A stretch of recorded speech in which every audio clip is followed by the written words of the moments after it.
आदिवासी समाज की गौरव, साहस का चिन्ह गोंडवाना साम्राज्य की महान वीरांगना रानी दुर्गावती जी की जयंती है। उन्हें मेरा शत शत नमन। जय जोहार। लोकनायक टंट्या मामा जी की जय। जय भीम। मेरे साथ एक बार जोर से बोलिए, हमू आखा एक छे। आदिवासी नायक भीमा नायक जी, शंकर शाह रघुनाथ शाह जी, बादल कोई जी की विरासत को नमन। माही माता की कृपा से, कालका माता की कृपा से, अमका झमका माता की कृपा से आज मैं यहां आपके बीच आई हूं। यहीं पास में अमका झमका के दरबार में भगवान कृष्ण ने मां रुक्मिणी जी के साथ लीला रचाई थी। यहां मोहन खेड़ा का श्वेतांबर जैन मंदिर है, एक बहुत बड़ा तीर्थ स्थान है जहां देश भर से लोग आते हैं। ये महाराजा भोज की धरती है, शहीद महाराजा भक्तावर सिंह जी की धरती है, जिन्होंने हमारे पहले स्वतंत्रता संग्राम में अपने प्राणों का बलिदान दिया। यहीं पर आदिवासी समाज के और हमारे राष्ट्र नायक टंट्या मामा ने हमारी आजादी के लिए बलिदान दिया। यह संविधान निर्माता बाबा साहेब अम्बेडकर जी की धरती है। हमारी आजादी की लड़ाई के दौरान 1942 में भारत छोड़ो आंदोलन हुआ, जो धार जिले से में कालूराम विरुलकर जी ने आंदोलन का नेतृत्व किया। आजादी के बाद संविधान सभा में सदस्य बनकर उन्होंने भारत के संविधान को बनाने में बहुत योगदान दिया। महापुरुषों की धरती है। आज यहां खड़े होते हुए, उनका नाम लेते हुए, उनकी याद करते हुए मन में ये बात आती है कि हम इन्हें महापुरुष क्यों कहलाते हैं। इनमें और साधारण जनता में क्या फर्क था?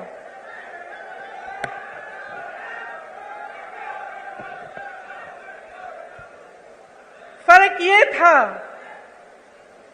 कि इन्हें हम महापुरुष इसलिए कहलाते हैं क्योंकि उन्होंने आजीवन जनता के लिए संघर्ष किया, एक जनता के साथ भरोसे का रिश्ता जोड़ा और उस भरोसे को जीवन भर नहीं टूटने दिया।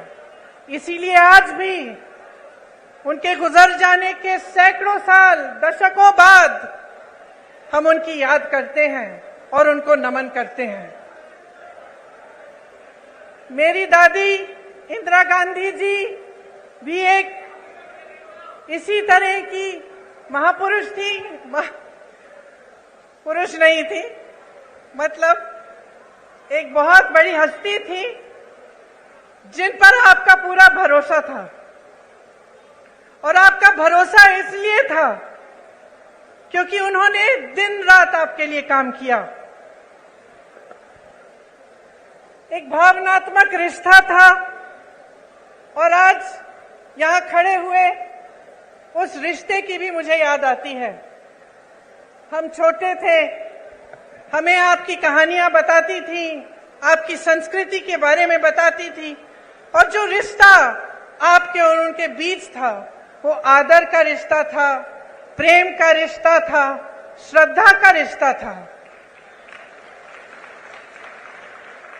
ये एक तरफा नहीं था। ये बात नहीं थी कि सिर्फ आप उनसे प्रेम करते थे या उनके प्रति आपके दिल में श्रद्धा थी। उनके दिल में भी आपके लिए श्रद्धा थी, उनके दिल में भी आपके लिए प्रेम था, और वो आपकी संस्कृति की, आपकी के प्रति उनके दिल में श्रद्धा और आदर थी। तो ये जो रिश्ता होता है जो नेता और जनता के बीच में होता है, एक बहुत अनोखा रिश्ता होता है। जैसे मैंने कहा, इस रिश्ते को अगर नेता निष्ठा से सींचता है, काम करके दिखाता है, तो ये रिश्ता मजबूत बनता है। तो एक ऐसा रिश्ता बनता है जैसा इंदिरा जी का आपके साथ था। आजकल परिस्थितियां काफी अलग हो चुकी हैं। हमारी तरह बहुत नेता चुनाव के समय खास तौर से आपके सामने आकर बड़े बड़े भाषण देते हैं, आप सबकी बातें सुनते हैं। मैं भी सुन रही थी। आज सुबह जब मैं उठी, मैंने कहा मैं देखती हूँ मोदी जी क्या भाषण दे रहे हैं, क्योंकि वो क्या कह रहे हैं वो भी सुनना जरूरी है। तो मुझे ताज्जुब हुआ कि जो जो हम कहते हैं वही वो कहते हैं। हम कहते हैं उन्होंने घोटाले किए, वो कहते हैं हमने किए। हम कहते हैं हमने विकास किया, वो कहते हैं उन्होंने किया। हम कहते हैं हमने रोजगार दिलाए, वो कहते हैं उन्होंने दिलाए। तो मैं सोच रही थी कि ये तो भाषण तो सभी सेम कहते हैं, वही भाषण है। तो जनता को कैसे पता चलेगा कि कौन क्या कह रहा है और इस बीच सच्चाई क्या है? हाँ, मुझे मालूम है। मैं यहां आ रही थी तो मैंने कुछ लोगों से पूछा, नौजवान खड़े थे, मैंने पूछा कि भाई क्या लगता है इस चुनाव में क्या होने वाला है, मध्य प्रदेश का भविष्य क्या है? कहने लगे राजा जा रहा है। तो मैंने कहा अच्छा क्यों? कहने लगे कि इस बार हमारा वोट रोजगार के लिए डलेगा।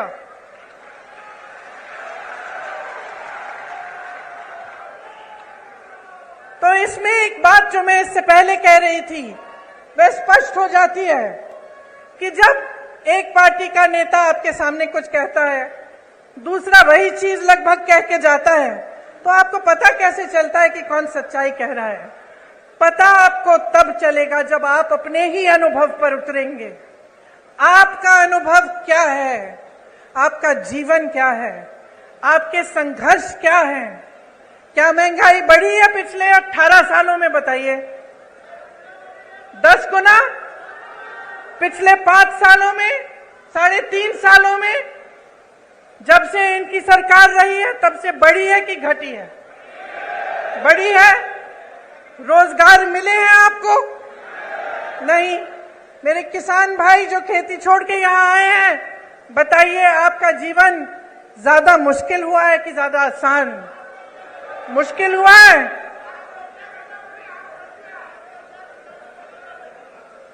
आपको मालूम, आप कह रहे हैं किसानों की आत्महत्या 17,000 में, मैंने अभी एक आंकड़ा सुना कि लगभग 17,000 नवयुवकों ने आत्महत्या की है पिछले 18 सालों में। तो सोचिए कि आपकी सच्चाई आज क्या है। किसी की बातों में मत पड़िए, मैं तो कहती हूं मेरी बातों में भी मत पड़िए, अपनी सच्चाई और अपने अनुभव में पड़िए और उस अनुभव के आधार पर अपना निर्णय लीजिए। आज हम इस देश में खड़े हैं जिस पर हम सबको गर्व है। और गर्व क्यों है? क्योंकि अगर आप आसपास के देशों को देखेंगे तो शायद हमारा एक देश है इन सारे आसपास के देशों में जो आजादी के बाद एक लोकतंत्र माना जाता था और जिसका लोकतंत्र हमेशा मजबूत रहा है। और ये लोकतंत्र हमारे संविधान में गढ़ा हुआ है। जिन्होंने हमारे संविधान को लिखा और बनाया, उन्होंने जीवन इस देश के लिए दिया। एक नहीं थे, बहुत सारे लोग थे हमारे स्वतंत्रता सेनानी। और हमें गर्व है आज अपने देश पर, जिसके संविधान में लिखा है कि हर जने को समान अधिकार मिलना चाहिए।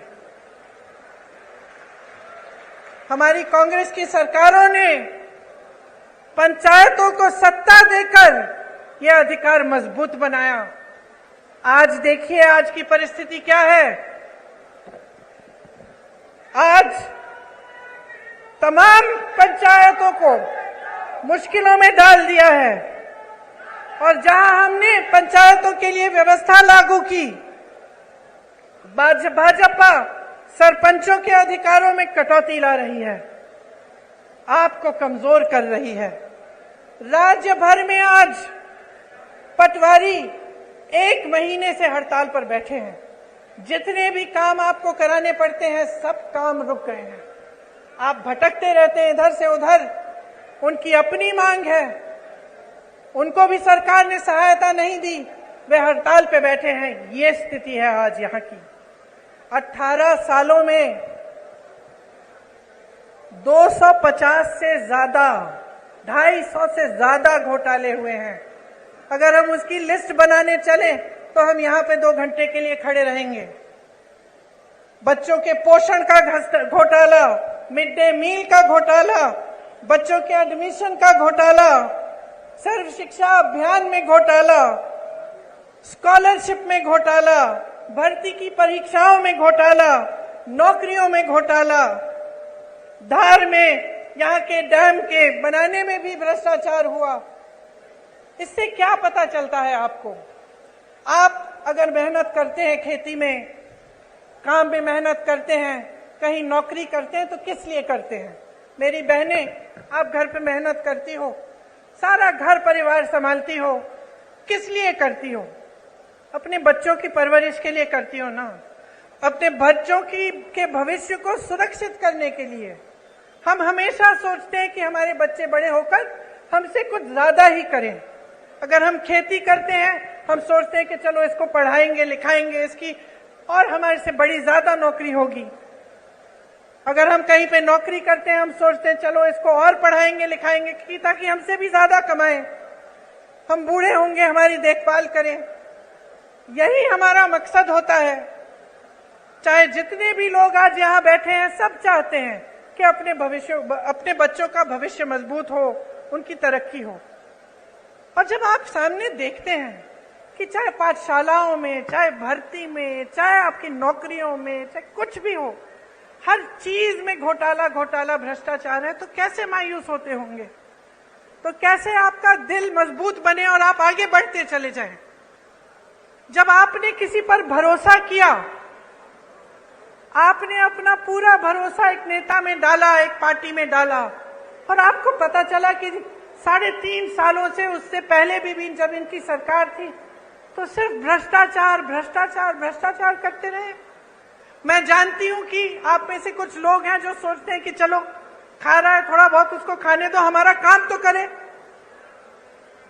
है कि नहीं? मैंने बहुत बार सुना है कि लोग कहते हैं चलो कोई बात नहीं, थोड़ा बहुत सब करते हैं, लेकिन कम से कम हमारा काम तो हो रहा है। मैंने बहुत बार कभी सुना है। लेकिन यहां तो परिस्थिति है कि खाए जा रहे हैं, खाए जा रहे हैं, खाए जा रहे हैं, आपका एक काम नहीं हो रहा है। आप अपने बच्चों को पाठशाला भी नहीं भेज सकते ये जानने के बिना कि वहां पे भी भ्रष्टाचार हुआ है।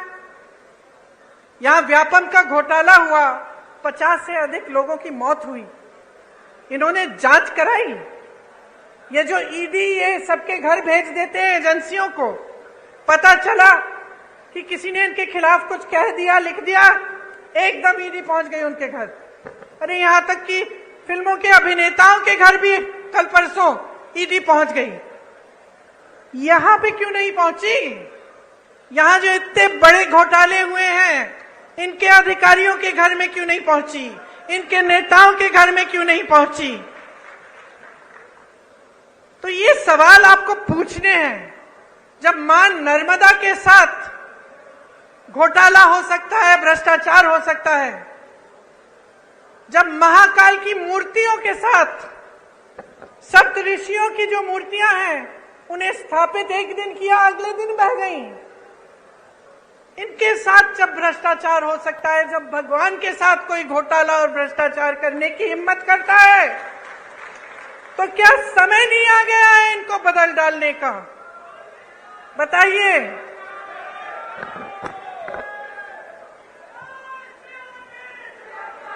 देखिए,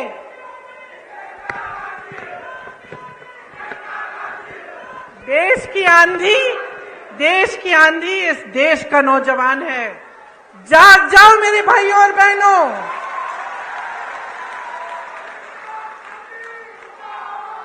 आपको बचाने के लिए कोई आंधी नहीं आ रही है, आप खुद को बचाइए। ये जो आपके साथ हो रहा है ये गलत है।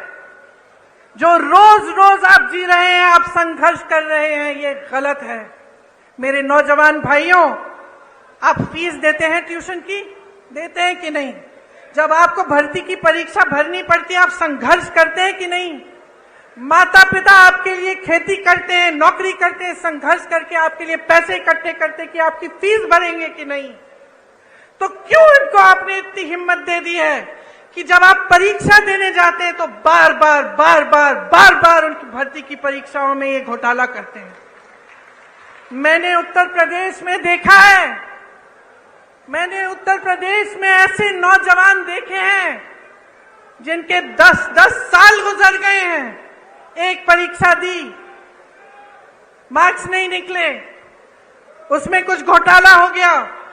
दूसरी परीक्षा दी, उसमें भी घोटाला हो गया, भर्ती की लिस्ट नहीं निकली। इंतजार करते रहे ये सोच के कि हमने पैसे खर्चे हैं, हमने मेहनत की है, एक ना एक दिन हो जाएगा। इंतजार करते रहे। जो बच्चा 22 साल का था, 21 साल का था, अब 30 साल का हो गया, अभी तक उसको नौकरी नहीं मिली। ये परिस्थितियां हैं इन प्रदेशों में जहां भाजपा सरकार में है, सत्ता में है, क्योंकि इनका अहंकार बहुत बढ़ गया है। मेरी बहनों और भाइयों, बहुत ज्यादा लूट होने लगी है और कोई रोक, कोई लगाम नहीं है। आप सोचिए, जब आप ही की संपत्ति, इस देश की संपत्ति, जो सबसे बड़े बड़े पीएसयू हैं, वही अपने दोस्तों को बेच डाले। जब यहाँ खड़े हुए जितने भी अधिकारी हैं, पुलिस वाले खड़े हैं, कर्मचारी हैं, इनको पुराना पेंशन नहीं मिलता। जब इसको देने का समय आता है तो आपको बताया जाता है कि पैसे नहीं हैं। तो अगर पैसे नहीं हैं तो अडानी जी के हजारों करोड़ लोन माफ कैसे हो रहे हैं? अगर किसान के कर्ज माफ नहीं हो सकते तो ये बड़े बड़े उद्योगपतियों के कर्ज माफ कैसे हो रहे हैं?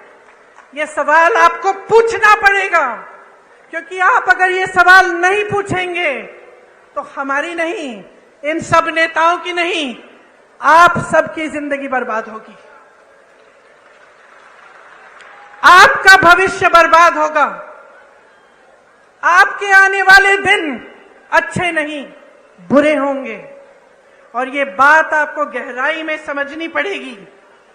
आज ऐसी परिस्थिति बन गई है कि कुछ लोगों ने नेताओं को भगवान बना दिया है। नेता भगवान नहीं है बहनों और भाइयों, आप में से उभर के आता है, आपकी तरह इंसान है, और जब उसका अहंकार बहुत ज्यादा बढ़ जाता है, जब वो आपकी परवाह नहीं करता, तो इस लोकतंत्र ने, जिसपे हम सबको गर्व है, इस लोकतंत्र ने आपको अधिकार दिया है कि आप उसको निकालें, उसको सबक सिखाएं, उसको जिम्मेदार बनाएं, उसको जवाबदेह बनाएं।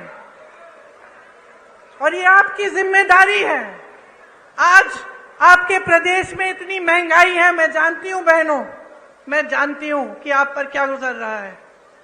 मैं जानती हूं कि जब आप सोच रहे होंगे कि त्योहार का मौसम आ रहा है, दशहरा आ रहा है, धनतेरस, दिवाली, आप कुछ खरीदना चाहते हैं, आप जब दुकान जाते हैं तो घबराते हैं कि हम ये सब चीजें ले पाएंगे कि नहीं। आधी चीजें खरीदते हैं, आधी छोड़ देते हैं। मैं जानती हूं आप सोचती हैं कि किस तरह से थोड़ी बहुत बचत हो जाए घर में, थोड़ा कम खा के, थोड़ा सा काम ज्यादा करके। मैं जानती हूं कि कितनी मुश्किल समाज का कितना आप बोझ उठाती हैं। आपको बताया जाता है कि राशन हमने मुफ्त कर दिया, वाह वाह वाह, बहुत बढ़िया, वहां हजारों करोड़ के लोन मुफ्त में मिल रहे हैं, यहां राशन पे हमें आपसे हाथ जोड़ना पड़ रहा है। इन्होंने कहा कि राशन आपको मुफ्त में दे रहे हैं। अब आप सोचिए, मैं एक राज बताती हूं आपको, जब कांग्रेस की सरकार थी तब आपको राशन कितने में मिलता था? 60 रुपए में। उस समय गैस का सिलेंडर कितने का था? 425 रुपए। तो तो मतलब 485 रुपए में लगभग आपको राशन भी मिल जाता था और आपको सिलेंडर भी मिल जाता था। अब ये कहते हैं इन्होंने राशन मुफ्त कर लिया, जैसे बहुत बड़ा एहसान कर लिया आप पे। और अभी तक, कल तक, चुनाव के आने तक सिलेंडर कितने का मिल रहा था आपको? 1125 रुपए। तो जो आपको पहले सिलेंडर और राशन 485 रुपए में मिल रहा था, आज आपको राशन मुफ्त लेकिन सिलेंडर 1125 रुपए। और चुनाव आया, फट से कम कर दिया। चुनाव आया, आप सुन लीजिए इस बात को बहुत ध्यान से। चुनाव आया तो क्या क्या नहीं हुआ। चुनाव आया तो घोषणाएं शुरू। चुनाव आया तो मोदी जी हर 2 दिन यहां आकर कोई उद्घाटन कर रहे हैं। 18 साल में समय नहीं मिला उद्घाटन करने के लिए। ये पुल, ये सड़कें, ये सब विकास की बातें ये पहले नहीं हो सकती थी? क्या समझ रखा है आपको भाइयों और बहनों? अरे जागो, इनको सिखाओ। ये तो समझ रहे हैं कि किसानों के जीवन में मुश्किल पे मुश्किल डालें, कि आप सिंचाई के लिए इनसे भीख मांगे। आपकी जब फसल बर्बाद हुई है उसका मुआवजा आपको मिला है? यहां सोयाबीन के किसान हैं? आपको मुआवजा मिला? चलिए, बारिश आई, बाढ़ आई, कुछ सर्वे भी किया इन्होंने मुआवजे के लिए? नहीं किया। अब देखिए चुनाव आ रहे हैं, देखिए क्या पता कुछ मुआवजा भी दे दे। चुनाव के बाद करेंगे नहीं करेंगे ये मत पूछिए मेरे से। फसल बीमे में घोटाला, तो हर तरफ घोटाला। तो आप बताइए इसका इलाज क्या है? आज बेरोजगारी चरम पे है कि नहीं है? है ना? आपको मालूम है कितने पद खाली हैं? मैं बताती हूं, सुनिए। शिक्षकों के करीब 70,000 पद खाली। विश्वविद्यालयों में 75% पद खाली। सामुदायिक स्वास्थ्य केंद्रों में डॉक्टरों के 90% से ज्यादा पद खाली। ग्रामीण सामुदायिक स्वास्थ्य केंद्रों में सर्जन के 90% से ज्यादा पद खाली। महिला रोग विशेषज्ञों में 90% से ज्यादा पद खाली। फिजिशियन, जो डॉक्टर होते हैं, जो सारी बीमारियां समझ जाते हैं, 90% से ज्यादा पद खाली।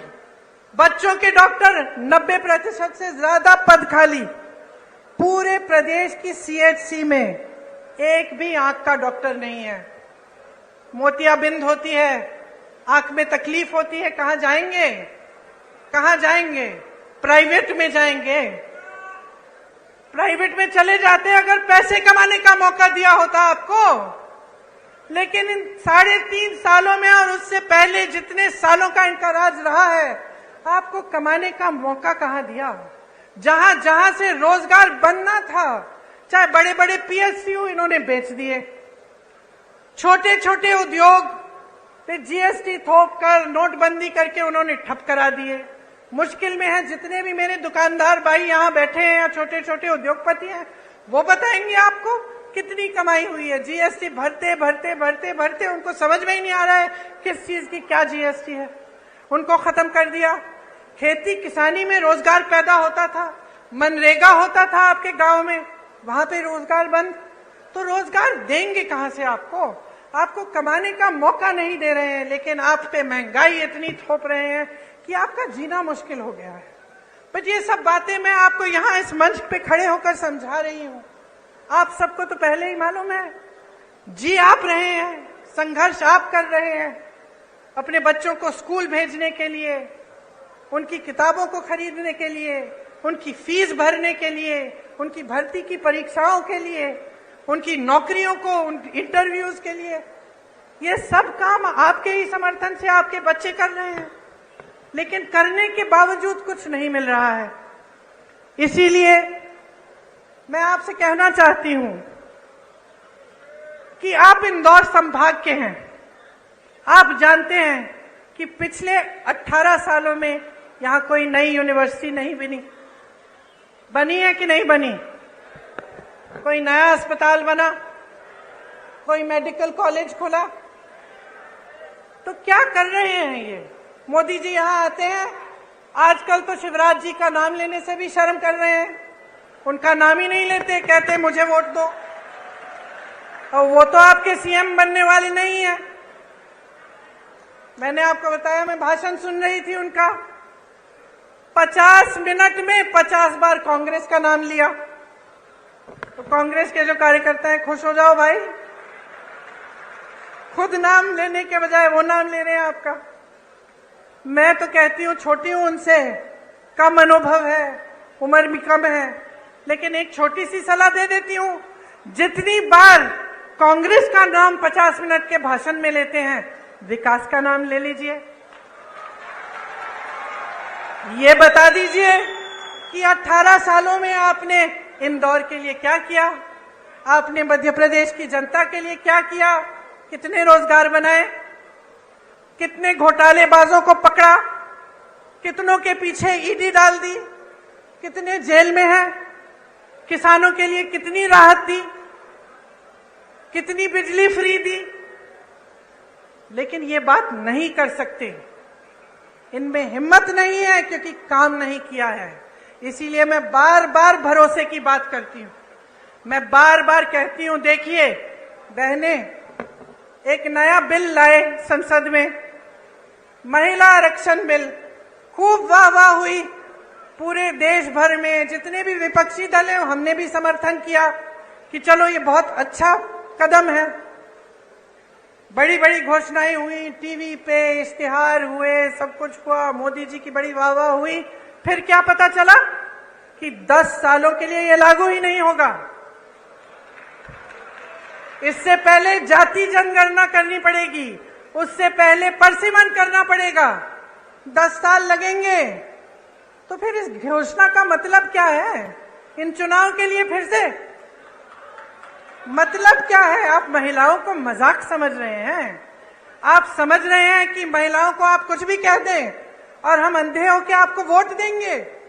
हमारा अधिकार है ये हमारा अधिकार है कि हमें आरक्षण मिले, हमारा अधिकार है। ये कोई एहसान नहीं कर रहा है हम पे। और जिस तरह इस देश के एक एक वासी का अधिकार है, इस संविधान में है कि हर चीज के लिए समान अधिकार होना चाहिए, तो फिर जाति जनगणना क्यों नहीं हो रही है? जब इसकी बात उठती है तो ये चुप क्यों हो जाते हैं? आपने देखा बिहार में सर्वे हुआ, सेंसस हुआ, क्या पता चला कि ओबीसी, दलित और जनजाति संख्या कितनी है इनकी? 84% प्रदेश में। तो बताइए, बड़े बड़े पदों में जहां सबसे ज्यादा लाभ होता है या जहां सबसे ज्यादा सत्ता होती है, उन पदों में क्या 84% इन जातियों के लोग हैं कि नहीं? बताइए, होने चाहिए कि नहीं? तो जब ये बात उठती है तो ये चुप क्यों हो जाते हैं? आप सब आदिवासी समाज के हैं, यहां से आपको पलायन करना पड़ता है, सच बात है कि नहीं? दिल्ली में बहुत सारे लोगों से मैं मिलती हूं जो यहां से गए हुए हैं वहां पलायन करके, क्यों? रोजगार ढूंढने के लिए। आपके क्षेत्र में जैसे मैंने पहले कहा, मनरेगा होता था, कुछ रोजगार मिल जाता था, वो भी बंद हो गया है। यहाँ की आदिवासी महिलाओं पर सबसे ज्यादा अत्याचार है। आपने सारे वायरल वीडियो देखे होंगे, क्या क्या नहीं कर रहे हैं। देश में सबसे ज्यादा बच्चियां एमपी में गायब हैं, सबसे ज्यादा महिलाएं यहां से गायब होती हैं। यहां रोज 17 बलात्कार होती हैं। बहनों सुनो, क्योंकि आपको पूछना पड़ेगा कि आपकी सुरक्षा के लिए ये सरकार क्या कर रही है। ये बड़ी बड़ी बातें, बड़ी बड़ी घोषणाएं चुनाव से पहले कि आपको पैसे मिलेंगे, आपकी सुरक्षा होगी, आपको आरक्षण मिलेगा, बहुत बड़ी बातें हैं। 18 साल से सरकार में रही हैं, आपकी बच्चियां आज भी सुरक्षित नहीं हैं। ये सवाल पूछो। आपको याद है वो कहानी यही की कृष्ण भगवान ने जब रुक्मिणी जी के साथ लीला रचाई तो रुक्मिणी जी ने क्या कहा? कहा कि घोड़ों का, रथ के घोड़ों की लगाम आप मुझे दे दीजिए, मैं चलाऊंगी ताकि किसी को गलतफहमी ना हो। और मेरी बहनें मुस्कुरा रही हो, लगाम अपने हाथों में लो, अपने भविष्य का रथ रुक्मिणी जी की तरह चलाओ। आगे देखो, अर्जुन की आंख और अर्जुन के निशाने के तरह विकास, अपने बच्चों का भविष्य, अपने अधिकार, इस देश को आगे बढ़ाने का काम अपनी नजर से मत हटाओ। ये तुम्हारी जिम्मेदारी है मेरी बहनों। तुम अगली पीढ़ी का परवरिश करती हो, तुम समाज को बनाती हो। अगर तुम समाज को मजबूत नहीं रखोगी तो ये समाज नहीं रहेगा। जो आपकी परंपराएं हैं, मेरी दादी इंदिरा गांधी कहती थी कि जो आदिवासी संस्कृति है, जो आदिवासी परंपराएं हैं, इन्हें मजबूत रखना बहुत जरूरी है। कभी इन्हें बदलने की कोशिश नहीं की उन्होंने। जल, जंगल, जमीन का अधिकार आपको दिया, पट्टे आपको दिए ताकि आप मजबूत बने। और मेरी बहनें, आज इस देश का एक एक नेता समझ गया है कि अगर महिलाओं का वोट उसे नहीं मिले तो वो सत्ता में नहीं आ सकता। इसीलिए मेरी बहनें, जब मैं कहती हूं कि लगाम संभालो, अपना रथ खुद चलाओ, मैं इसलिए कहती हूं कि आज कौन सत्ता में आएगा, कौन नहीं आएगा, ये आपके हाथों में है। इस बात को गहराई से समझो। जब आपको झूठे वादे किए जाते हैं, जब आपको बताया जाता है कि हम आपके लिए क्या क्या नहीं करेंगे, तो जानते हैं आपकी बेटियां अगर हैं तो कभी कभी बेटी आती है, कहती है अच्छा लड़का मिल गया,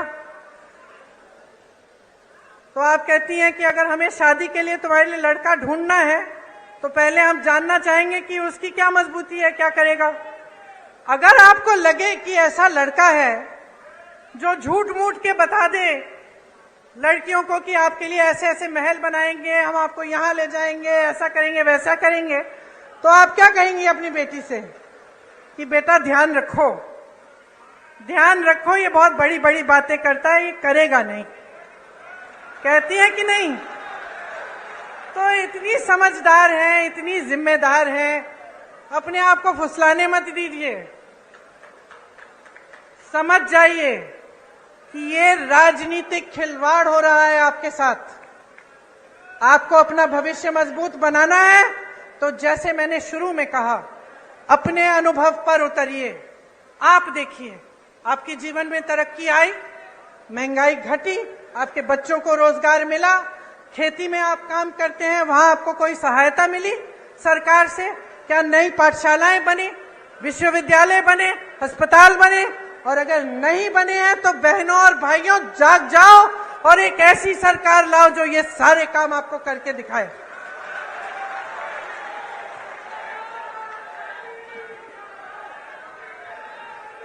शिशुपाल के अत्याचारों का घड़ा भर गया है, भर गया है। अब कृष्ण भगवान की तरह कृष्ण रूपी बन जाओ और कृष्ण भगवान की तरह इनको निकाल दो, इनको खत्म कर दो।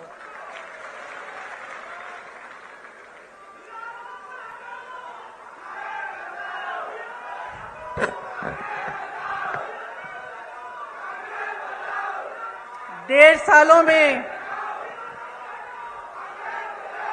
पिछले चुनाव में पिछले चुनाव में आपने कौन सी सरकार चुनी थी?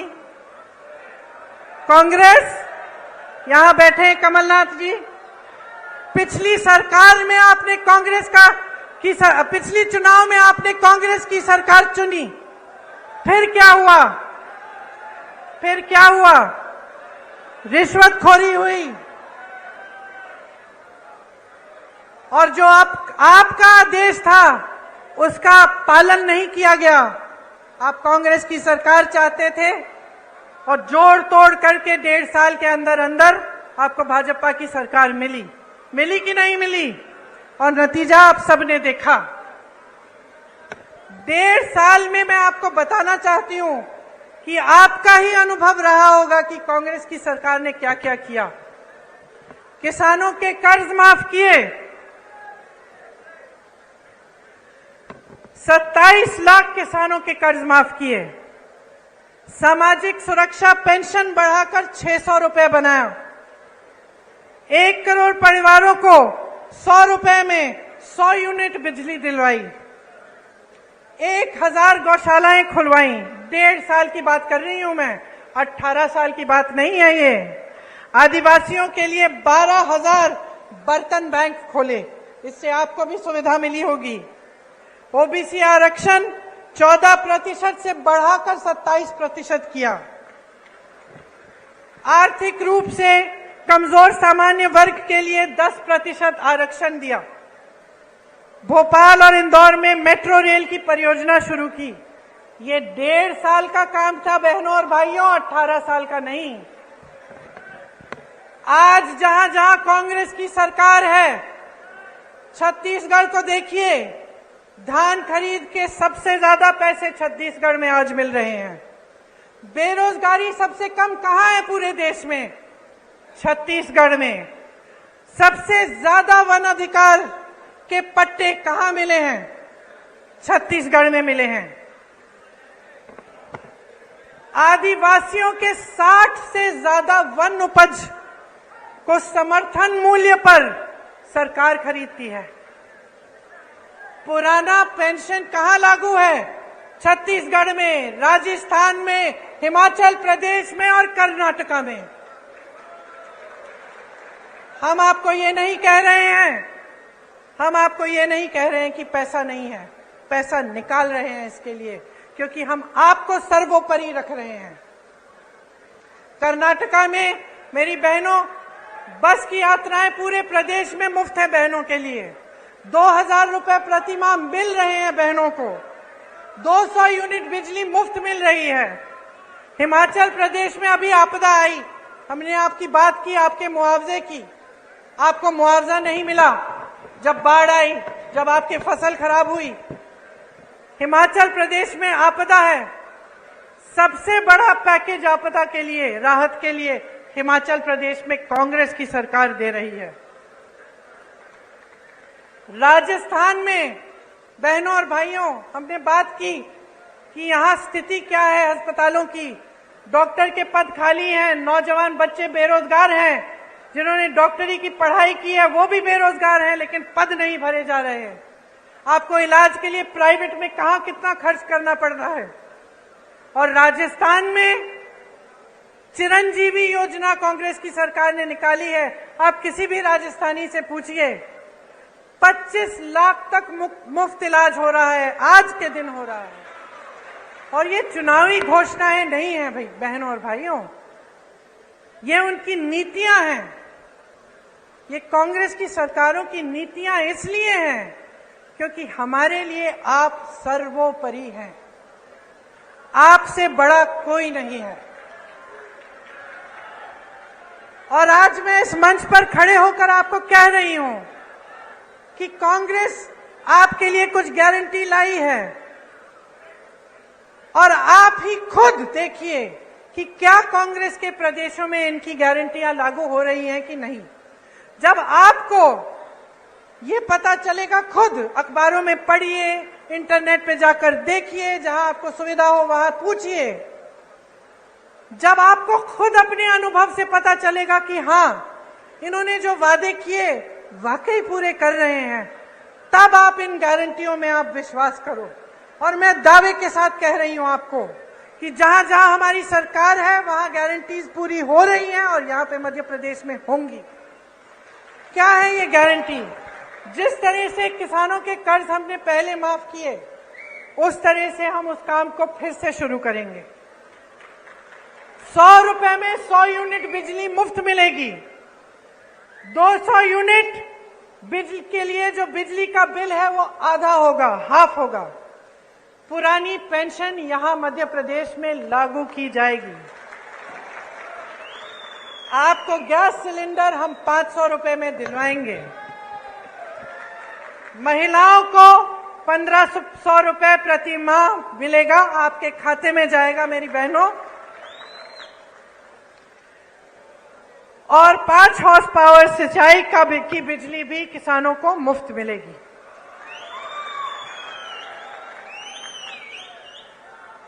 देखिए, आपने मेरी बातें बहुत ध्यान से सुनी और मैं यहां खड़े होकर ऐसी कोई बात भी नहीं करना चाहती जो सही नहीं है। दूसरी पार्टियों के बारे में नकारात्मक बातें करना, उल्टी सीधी बातें करना आसान है। अपने काम और अपनी पार्टी, अपनी सरकारों के अनुभव, उनके विवेक, उनके कार्यों के आधार पर बात करना मुश्किल होता है। मुश्किल क्यों? क्योंकि फिजूल की बात नहीं कर सकते। मैं यहां खड़ी होकर ये नहीं कह सकती कि भाई राजस्थान में चिरंजीवी योजना है, 25 लाख का मुफ्त इलाज है, अगर नहीं होगा तो। क्योंकि आप में विवेक है, आप जान लेंगे कि भाई यहां पे खड़े होकर सब फालतू की बातें करते हैं।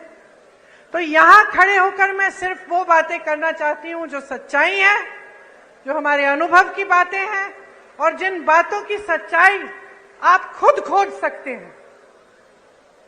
तो यहां खड़े होकर सबसे बड़ी बात मैं आपसे क्या कहना चाहती हूं कि देखिए, ये देश आपका है, ये देश आपका है, ये प्रदेश आपका है, ये भविष्य आपका है, ये आगे वाली पीढ़ी, ये नई पीढ़ी आपकी है। तो जिम्मेदारी भी आपकी है। कांग्रेस पार्टी भी आपकी है, हम सब भी आपके हैं। तो ये एक बहुत बड़ी जिम्मेदारी है, इसको हल्के में मत लीजिए। आपको संविधान ने सबसे बड़ी शक्ति दी है, वो आपकी शक्ति है, जनता की शक्ति है। अब बहुत हो चुका है, आपने बहुत देख लिया है, टीवी में बातें सुन ली हैं, बड़े बड़े इश्तिहार देख लिए हैं, वहां हरियाली है, इश्तिहारों में बड़ी बड़ी चीजें हो रही हैं, सब बन रहा है, यूनिवर्सिटियां बन रही हैं, अस्पताल बन रहे हैं, रोजगार बन रहे हैं, पढ़ाई भी हो रही, सब कुछ हो रहा है इश्तिहारों में, लेकिन जमीन पर नहीं हो रहा है। और जब तक आप इसको जमीन पर नहीं उतारेंगे, आप स्पष्ट कर दीजिए हर नेता को कि जब तक ये बातें जमीन पर नहीं उतारेंगे, अपने वादों पर खरे नहीं उतरेंगे, तब तक आपका कीमती वोट उनके पास नहीं जाएगा। और मैं ये दावे के साथ कह सकती हूं कि अगर आप सोच समझ के अपना वोट देंगे, अगर आप वाकई अपने भविष्य को बनाने के लिए और ऐसी बातों में नहीं पड़ेंगे जिनसे आपके जज्बात जुड़ जाते हैं, क्योंकि बहुत चालाकी से चुनाव के समय आपके जज्बातों को जोड़ा जाता है। धर्म की बातें होती हैं, जाति की बातें होती हैं, ऐसी बातें होती हैं कि आपको बुरा लगता है कि भाई अगर हम वोट नहीं देंगे कहीं हमारे धर्म पे आंच ना आ जाए, कहीं हमारी जाति पे आंच ना आ जाए, लेकिन यह आपको गुमराह करने का तरीका है। तो जैसे मैंने कहा, अपनी आंख अर्जुन की तरह निशाने पर रखिए। निशाना आपका भविष्य है, निशाना मध्य प्रदेश का भविष्य है। मेरी बहनों, निशाना आपका भविष्य है, इससे आंख मत हटाओ। और आप जिस दिन चुनाव में वोट डालने जाएंगे, उस दिन याद रखो मेरी बातें, ये वोट आपके लिए जाना चाहिए, आपके मध्य प्रदेश के लिए, आपके भविष्य के लिए और आपके बच्चों को मजबूत बनाने के लिए। और मैं दावे के साथ कहती हूं कि अगर आप इस तरह से सोचेंगे अगर आप पूरे विवेक से और अपने ही अनुभव से अपना वोट डालेंगे तो आपका एक एक वोट आज कांग्रेस पार्टी को जाएगा, क्योंकि इस देश को मजबूत बनाने वाली, इस देश को स्वतंत्र बनाने वाली, इस देश को एक रखने वाली, इस देश में विकास लाने वाली एक ही पार्टी है, कांग्रेस पार्टी। भाइयों और बहनों, अब खेती में वापस जाने का समय आ गया है। मैं आपको और कष्ट नहीं दूंगी। आपको बहुत बहुत धन्यवाद देती हूं कि आपने इतनी प्यार से मेरी बातें सुनी और मेरा इंतजार किया। मेरे साथ एक बार कहिए, मध्य प्रदेश की जय, मध्य प्रदेश की जय, मध्य प्रदेश की जय, जय हिंद। अगर आपने हमारे चैनल को सब्सक्राइब नहीं किया है तो आम पब्लिक चैनल को सब्सक्राइब कीजिए और हाँ, बेल आइकन जरूर दबाइए।